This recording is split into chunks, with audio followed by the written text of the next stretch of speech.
Dari mana sih nih kok bisa bawaannya lapar mulu? Orang gemuk tuh justru bawaannya pengen ngemil. Nah. Kenapa? Kadang-kadang kita stuck. Mau ngurusin badan mulai dari mana? Iya.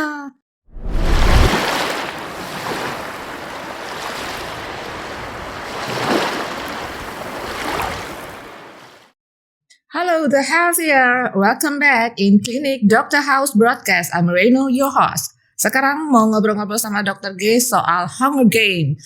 Kayak judul film ya, Hunger Games. Tapi ini kaitannya sama kesehatan. Cuman it's very interested. Saya tertarik banget juga dengarnya Hunger Games. Kita ngobrol sama Dr. Grace. Yuk, apa sih dok Hunger Games? Dokter, apa kabar? Baik. Sudah lama tidak bertemu, dokter. Long time no see ya. Oke, dok. Iya bener, kayak film ya. Bukan kayak film. Memang itu judul film yang kita adopt buat keluhan kita sehari-hari sebetulnya. Soal apa nih dok? Keluhan soal apa? Hunger. Gitu kan.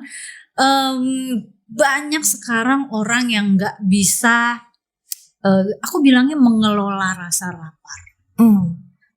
Jadi makan tuh cuma ada enak sama enak banget. Nggak bisa stop. Bawaannya lapar mulu.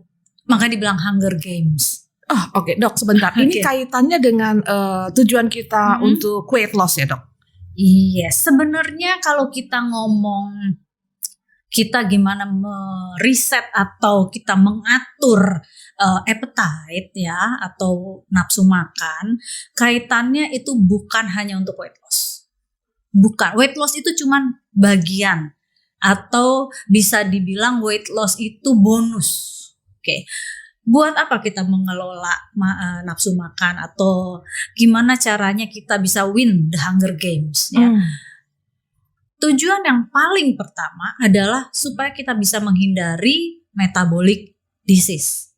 Penyakit-penyakit metabolik kayak stroke, hipertensi, sakit jantung, diabetes itu sebetulnya Serious illness itu. Yes, chronic serious illness. Masalah nanti jadi kurus itu bonus. Ya karena kita udah bisa mengatur nafsu makan. Oke. Itu sih sebetulnya goalnya ya. Oke. Jadi Hunger Games sendiri itu sebenarnya gimana dok? Gini loh ya, ada satu kondisi yang tadi aku bilang, kita nggak bisa mengatur nafsu makan, bawaannya lapar mulu, makanya aku adopt si Hunger Games itu ya. Yang tadi aku bilang lapar sama lapar banget, kok lapar sama lapar banget, enak sama enak banget gitu kan. Nah kita mesti pikirin nih apa sih awalnya, asalnya gitu kan, dari mana sih nih kok bisa bawaannya lapar mulu? Sebenarnya ada beberapa faktor ya. Aku mau share dulu si Hunger Games ini dipengaruhi oleh sebetulnya ada 4 hormon atau lebih, tapi yang paling berpengaruh tuh 3 hormon. Oke. 1 hormon insulin, 2 hormon leptin, ya, 3 hormon ghrelin, ya. Malah kadang-kadang kita fokus ke leptin dan ghrelin itu hunger hormone, ya. Nah, cuman leptin dan ghrelin tidak bisa dipisahkan dari insulin. Kenapa? Kita kasih ilustrasi seperti ini. Ketika kita makan, gula darah kita naik. Ketika gula darah kita naik, insulin keluar untuk membawa gula yang di dalam pembuluh darah masuk ke dalam otot, ya, disimpan di otot sebagai lemak atau dipakai nantinya sebagai energi, sebagian disimpan lagi di hati. Ya, sehingga kalau terus-menerus disimpan di hati terjadilah yang namanya kondisi perlemakan hati. Sekarang kita ngomong dulu yang disimpan di otot. Kita nggak otak-atik hati. Lemak yang gula yang kita bawa ke otot karena nggak dipakai dan dirubah menjadi energi disimpan sebagai deposit lemak. Nah, kalau ditumpuk terus-terusan si lemak, kita ngomongin hormon berikutnya. Tadi kan hormon insulin yang bawa gula ke otot dan disimpan sebagai lemak. Hormon berikutnya adalah hormon leptin, ya. Kalau aku bikin jembatan keledai gampangnya leptin diproduksi oleh lemak gitu ya. Jadi ketika kita menumpuk lemak akan memproduksi hormon leptin. Oke. Nah, cerita berikutnya adalah begini. Hormon leptin itu sebetulnya kita bilang hormon yang bikin kita kenyang. Hormon yang menginformasikan ke otak kita, stop, udah cukup, lu udah banyak makannya, stop. Oke, berarti harusnya ketika kita makan gula darah naik, insulin keluar, insulin membawa gula darah ke dalam otot, disimpan sebagai lemak. Kalau lemak kita banyak, lemak memproduksi hormon leptin, harusnya kalau orang gemuk lemaknya banyak, nggak banyak dong makannya. Mestinya logikanya hormon leptinnya sudah bekerja dong. Hormon leptinnya banyak. Iya, Nah, iya. hormon leptinnya banyak diproduksi, harusnya dia nggak lapar-lapar. Mestinya. Tapi kok lucu ya, orang gemuk tuh justru bawaannya pengen ngemil. Nah. Kenapa? Kenapa itu, Dok? Oke. Jadi Kalau- apa yang terjadi dengan Iya, hormon leptin dia, Dok? Something wrong gini ya, Oke. masih si leptin. Nah, Oke. ketika itu akan masuk pada satu kondisi kita sebut leptin resistance. Oke. Ya, leptin resistance itu aku pernah ngebahas tentang insulin resistance. Nanti kita bahaslah kapan-kapan lagi kalau mau diulang. Nah, leptin resistance itu lucunya ketika si lemak banyak memproduksi leptin, ya, bukannya bekerja dengan optimal, si leptin malah ya resistance malah udah jenuh. Jadi sebenarnya logikanya ketika leptin itu udah banyak ya ngasih tahu otak untuk berhenti makan. Kan? Iya. Tapi karena dia kebanyakan, karena lemak di badan kita banyak banget, produksi leptin juga banyak, leptinnya mogok kerja.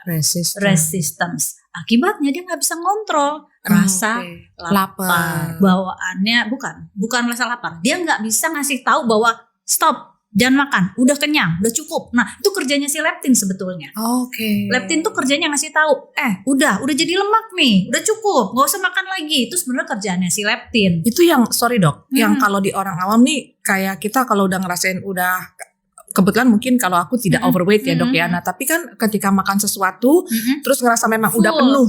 Itu leptin. Oh, Yes. Oke. Nah, si grelin adalah opposite-nya. Grelin itu hormon yang ngasih tahu, makan dong, lapar.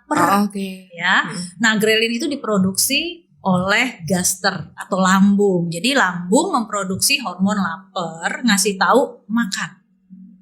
Terus kita makan dirubah menjadi gula dibawa insulin ke otot, diproduksi sebagai energi atau disimpan sebagai lemak, dan begitu lemak itu ada memproduksi hormon leptin ngasih tahu stop.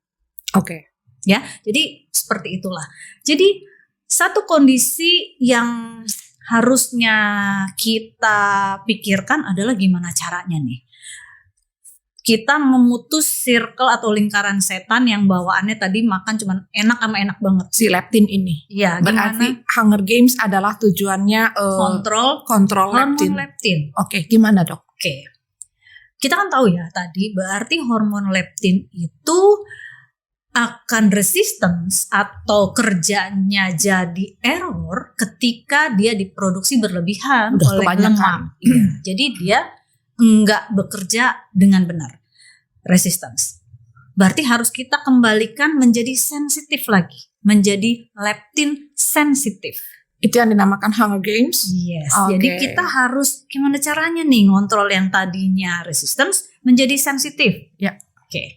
Kalau supaya dia sensitif berarti apanya yang mesti kita kurangin? Lemaknya. Produksinya. Produksi lemak. Lemaknya dikurangin supaya nggak memproduksi leptin berlebihan. Oke. Caranya lagi ngurangin lemak. Apa yang mesti kita lakukan untuk ngurangin lemak? Nomor 1, jangan ditumpuk produksinya. Jangan dibanyakin. Pertama, intake kita ya supaya tidak terlalu banyak karbo yang disimpan sebagai lemak. Kalaupun habis makan dipakai sebagai energi. 2 itu aja. Ya. Nah, sekarang yang pertama tadi, gimana caranya supaya apa yang kita makan nggak ditumpuk jadi lemak, ya? Berarti makannya diatur. Kurangi unsur lemaknya atau gimana? Bukan. Lemak itu sebetulnya terbentuk dari karbohidrat. Oke. Ya, nomor 2 protein. Oke. Nah, berarti gimana caranya kita ngatur intake karbohidrat kita supaya kita tadinya leptinnya dari resisten menjadi sensitif, kita mulai dulu ke si insulin. Insulinnya yang pasti udah ada resistance juga insulinsnya. Kita bikin insulin sensitif. Insulin sensitif itu cara nge-reverse-nya adalah dengan kalau kita bikin badan kita jangan terus-terusan mengalami gula darah yang tinggi. Artinya apa? Kita harus ngontrol hormon insulinnya kalau bisa di bawah 6 kalau kita periksa lab. Nah, untuk menekan hormon insulin supaya tidak tinggi atau jadi insulin resisten, cuman satu sih sebetulnya yang gampang. Apa tuh dok? Intermittent fasting. Balik lagi, intermittent fasting. Itu top banget intermittent fasting ya. Top banget itu. Iya, jadi goal awalnya intermittent fasting sebenarnya adalah kita mengontrol insulin. Yes, karena ternyata sebenarnya masalah lemak, masalah hormon apa tadi dok? Hormon kenyang, hormon lapar itu ternyata sumbernya juga insulin dulu. Nah, dia untuk 3 sekawan itu nggak bisa dilepas. Iya, untuk mengontrol si insulin adalah intermittent fasting. Nah dok, oke, berarti itukah yang dinamakan Hunger Games? Ya, betul. Jadi kita mengontrol hormon lapar, hormon kenyang. Anggap aja games. Sebenarnya analoginya semudah itu ya dok ya. Iya, cuman mungkin selama ini kita nggak aware apa sih yang bikin gue gendut. Kadang-kadang kita cuman gitu. Bingung gimana ya caranya ya. Mau mulainya tuh dari mana ya. Mau mulai gini. Kadang-kadang kita stuck. Mau ngurusin badan mulai dari mana? Iya. Sebenarnya ternyata kalau kita ngedengerin tadi pemaparan dari Dr. Grace ya. Masya Allah itu pemaparan dari Dr. Grace terang sekali dan sebenarnya sangat mudah dicerna gitu kan. Balik lagi ternyata nggak susah untuk weight loss karena tujuan weight loss sebenarnya bukan soal shape, bukan soal body shape ya dok. Yang penting kesehatan tadi dokter tadi udah bilang menghindari sakit jantung, diabetes, metabolic disease. Nah ternyata sumbernya adalah pertama kali insulin dulu yang diatur gitu kan, dan dengan pemicunya insulin. Pemicunya itu gitu. Gula. Yes gitu. Nah oke dok. Berarti tadi saran dari dokter adalah mengatur insulin. Yaitu dengan intermittent fasting gitu kan. Nah dok, apakah untuk melakukan intermittent fasting dok ya, kita perlu konsultasi dulu gak sih ke dokter? Karena kan tiap badan nih beda-beda dok. Ya sebenarnya sih ada baiknya ya konsultasi bila kapan sih kita mau intermittent fasting mesti konsultasi dulu. Satu, apabila ada penyakit. Nah itu dong. Ya, ada penyakit penyerta. Yang serius ya dok? Ya, misalnya ada hipertensi, ada diabetes, ada stroke, ada ini gitu. Nah jadi ada penyakit-penyakit yang melatar belakangi. Sebenarnya kita pengen sehat dengan intermittent fasting, tapi kita punya penyakit bawaan gitu loh ya. Bukan penyakit bawaan ya, cuma penyakit penyerta. Gitu. Nah itu sebaiknya konsultasi dulu ya dok ya, gitu kan. Jadi ada kondisi-kondisi di mana diabetes tidak boleh intermittent fasting, dan ada kondisi-kondisi di mana supaya sembuh diabetesnya justru intermittent fasting. Ya, jadi yang kayak gitu yang bisa menilai memang dokter. Itu yang pertama. Kedua, faktor usia. Ya, faktor usia. Sebenarnya faktor usia itu relatif. Kalau kita bilang faktor usia berapa dok? Nah ini susah. Kenapa? Ada si A yang usianya 50 tahun tapi umur 40 dia udah pasang ring. Nah, umur 35 udah mulai hipertensi. Nah, umur 30 udah obes. Jadi ketika umur 50 penyakit ibaratnya kalau ya penyakit penyertanya udah banyak, terus labnya udah acak-acakan. Umurnya 50. Tapi si B dengan umur 50 fine karena dia healthy lifestyle, tidurnya baik, teratur gitu kan, terus dia bisa manage stress sama segala macam, nggak usah konsul karena dia lifestyle-nya udah bagus, and then go ahead intermittent aja intermittent fasting. Oke. Jadi intinya memang kalau kita awam dan kita blank, ragu, better kita konsultasi pastinya. Iya. Dok, berarti intermittent fasting itu kan sebenarnya bukan cuma untuk yang overweight. Berarti sebenarnya badan kayak yang kita normal-normal aja juga sebenarnya intermittent fasting bisa karena untuk Bisa. menjaga serious illness itu ya dok ya. Intinya nomor 1 adalah intermittent fasting itu mengontrol insulin supaya insulin kita enggak tiba-tiba lompat tinggi. Karena insulin itu menyebabkan inflamasi atau peradangan di badan. Oke, inflamasi itu it's not a bad guy. Inflamasi itu ada 2, ya, acute inflammation dan chronic low inflammation. Nah, yang bahaya itu yang chronic low inflammation. Itu inflamasi yang terjadi kronik, ya. Kronik itu jangka panjang, pelan gitu. Even kita nggak notice. Contohnya apa? Insulin tinggi di atas 6 biasanya kita bilang insulin resistant. Kalau insulinnya tinggi, badan kita ada dalam inflammation state. Badan kita itu inflame. Nah, inflamasi jangka panjang itu ngerusak sel. Sel apa? Semua sel. Gitu. Dok, ada satu pertanyaan berarti nih dok tadi bicara intermittent fasting pada apakah itu berlaku untuk segala usia? Artinya gini dok, sekarang kita udah ngelihat juga anak-anak kecil ya dok, dia udah obes. Nah, apakah pada anak kecil bisa dilakukan si Hunger Games tadi? Kalau kita ngomong anak kecil umur berapa ya? Kalau aku sih sebenarnya bikin simple. Ya, intermittent fasting itu backgroundnya itu mengadopt dari kita kaum muslim ya berpuasa. Puasa itu kalau buat kita yang muslim itu dimulai ketika akil balik. Tapi udah boleh belajar kok sebelum itu kan? Yes, sudah boleh belajar. It's easy kan? Ya, jadi sebetulnya bisa. Intermittent fasting itu sendiri bisa dimulai dari simpelnya ya 12 jam. 12 jam itu adalah let's say kita berhenti atau makan terakhir makan malam jam 8. Aku kalau jam 8 berarti kan ke jam 8 pagi ya. Anak-anak udah sekolah itu. Ya. Anak-anak sekolah. Kalau kayak gitu kita mundurin. Kita makan malam terakhir jam 7. Berarti 12 jam 7 pagi. Jadi anak-anak memang kita agak begini nih. Ada tradisi yang mengharuskan breakfast pada anak-anak kan sebelum sekolah. Salah nggak? Enggak. Tapi kita agak memodifikasi. Breakfastnya jangan high carbohydrate. Breakfastnya jangan high sugar. Kenapa? Yang ada anak kita nanti even bisa sugar rash atau ngantuk. Jadi sebaiknya kalau untuk seperti protein. Contoh protein dan sayur-sayuran. Telur rebus, ya kan, terus makan misalnya makan makanan protein kayak tahu, tempe, ayam segala macam, sayur-sayuran. No carb gitu. Dulu ya dok. Sayuran tuh carb, sayuran itu karbo, ya.